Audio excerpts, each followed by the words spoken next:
स्वामी समर्थ. श्रीयंत्र स्थापना व अभिषेक विधी. ज्यांनी ज्यांनी नवीन श्रीयंत्र मागवले किंवा ज्यांच्याकडे आधीचे असतील दिंडोरी प्रणीत श्रीयंत्र, त्यांनी पुढील प्रमाणे श्रीयंत्राची स्थापना तथा अभिषेक करावे. आता साहित्य बघूया. ताम्हण, गाईचे दूध किंवा शुद्ध जल, पळी, पेला, लाल, पिवळे अथवा पांढरे वस्त्र, तुळशीपत्र, बेलपत्र, फूल, अगरबत्ती, गाईच्या तुपाचा दिवा अथवा गावरानी तुपाचा, तिळाच्या तेलाचा दिवा, हळद कुंकू, अक्षता. आता विधी बघू. सर्वप्रथम एका ताम्हणामध्ये श्रीयंत्र ठेवावे व त्यावर साधे जल टाकावे. मग ते पाणी काढून घ्यावे.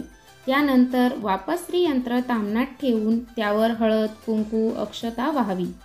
धूप दीप ओवाळावे. मग पाण्याच्या पळीने तथा गळकीने पाणी अथवा दूधची संततधार सुरू ठेवावी.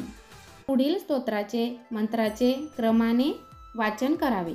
गणपती अथर्व शीर्षम 1 वेळा, श्रीसूक्त 16 वेळा, फलश्रुती फक्त शेवटच्या आवर्तनात वाचावी.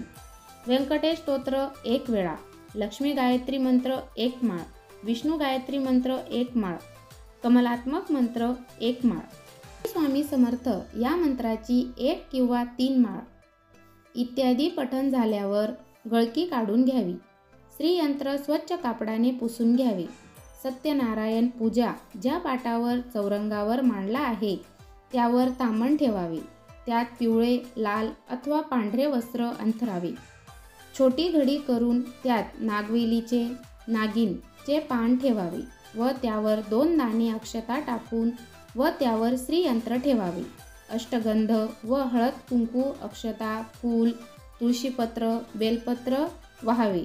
क्रमाने धूप दीप ओवाळावा. श्रीयंत्रावर उजव्या हाताची 5ही बोट ठेवून सुप्रतिष्ठित मस्तू असे म्हणावे व गोडाचा साखर दूध साखरचा नैवेद्य दाखवावा. आरती करावी. श्रीयंत्र स्थापित करताना श्रीयंत्रावर सर्वात वर त्रिकोण असतो. तो कोण आपल्याकडे आला पाहिजे अशी रचना करावी. त्यावर आता आपलं कुंकुमार्चन करावे म्हणजे कुंकू अर्पण करावे. करंगळी शेजारील बोट व अंगठा यामध्ये कुंकुम धरून श्रीयंत्रावर अगदी बारीक बारीक कुंकू वाहवा. खाली स्तोत्र पठण करताना श्रीसूक्त, व्यंकटेश स्तोत्र इत्यादी सेवा झाल्यावर प्रार्थनापूर्वक नमस्कार करावा व पुढील दिवसापासून तो वाहिलेला कुंकू घरातील सर्वांनी कपाळाला लावावा.